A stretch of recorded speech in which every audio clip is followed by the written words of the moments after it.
مسلمانوں کی 3 چیزیں حرام ہیں، 3 چیزیں مسلمانوں کی حرام ہے، حرام، ان سے بچنا چاہیے۔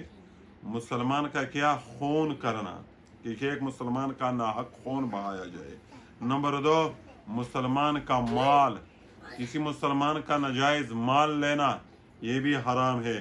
نمبر 3، کسی مسلمان کو عزت اور ابرو، یہ تینوں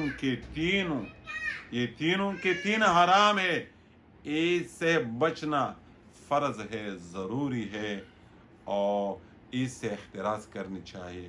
اور اس طرح غیبت وغیرہ اور بھی کافی ساری چیزوں کا بیان ہے، لیکن حدیث شریف میں ان اللہ حرم من المسلم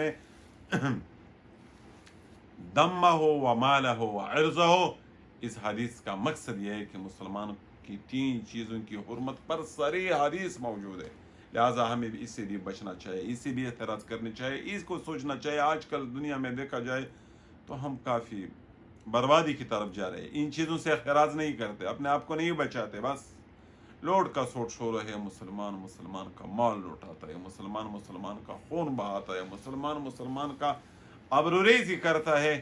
اس حدیث کی زد میں ہم مجرم ہیں، رب کائنات سے توبہ طائب ہونی چاہیے۔ اللہ جل شانہ ہمیں معاف